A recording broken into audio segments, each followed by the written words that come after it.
Adiala jail से कुछ फासले पर हमें यहाँ रोक दिया गया है। आज मंगल का दिन है।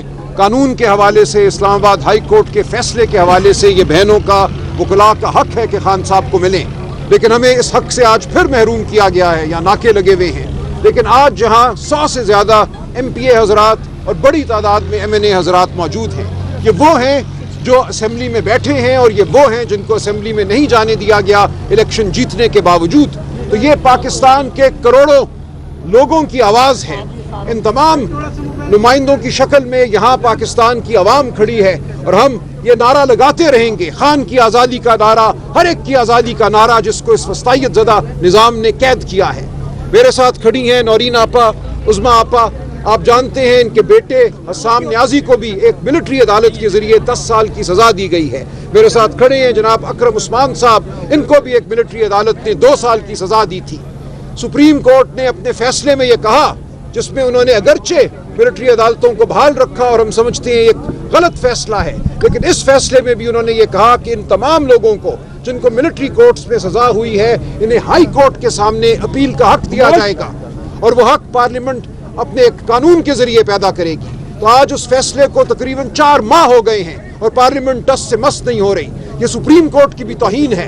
हम मुतालबा करते हैं कि इंसाफ के लिए, इंसाफ की थोड़ी सी रमक के लिए सुप्रीम कोर्ट के फैसले को माना जाए और ये वो सुप्रीम कोर्ट है, वो कॉन्स्टिट्यूशन बेंच है जिसको 26वीं तरमीम के बाद इन्होंने खुद बनाया है। उसके फैसले को भी आज ये मानने से इनकारी हैं। तो हम मुतालबा करते हैं कि नौरीन आपा का बेटा और हमारे तमाम दोस्त जिन्हें मिलिट्री अदालतों ने सज़ाएं दी हैं, नाहक सज़ाएं दी हैं, गैर आइनी सज़ाएं दी हैं, उनको अपील का हक दिया जाए एक हाजिर सर्विस हाई कोर्ट के जज के सामने, ताकि दूध का दूध हो, पानी का पानी हो। इनके खिलाफ कोई शहादत नहीं थी, कोई गवाही नहीं थी। इनको 10 साल की सज़ाएं नाहक दी गई हैं। तो हम मुतालबा करते हैं कि ये निज़ाम होश के नाखुन ले, अपने खुद बनाए हुए अदालत के फैसले को माने और इन सब को और पाकिस्तान की आवाम को इंसाफ दे। नौरीन आपा।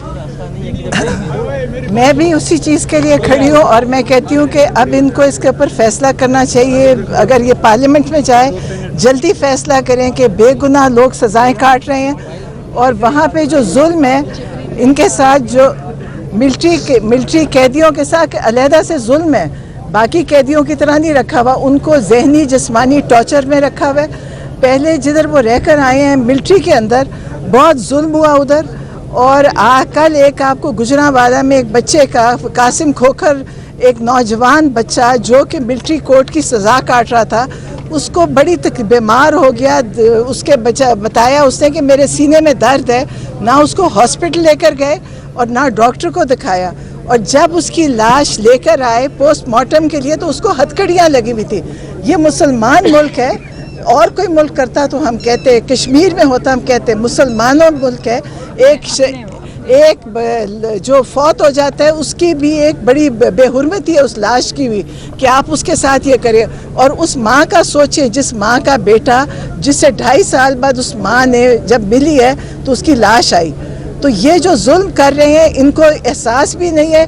हमने देखा है कि जब कोई बीमार होता है तो उसको अस्पताल लेके जाते हैं, लेकिन जो मिलिट्री कैदी हैं और जो बाकी सियासी कैदी हैं PTI के, इनको बेशुमार नौजवान हैं जो फौत हुए हैं और इन्होंने किसी ने उसका ना कोई हिसाब दिया ना हिसाब लिया।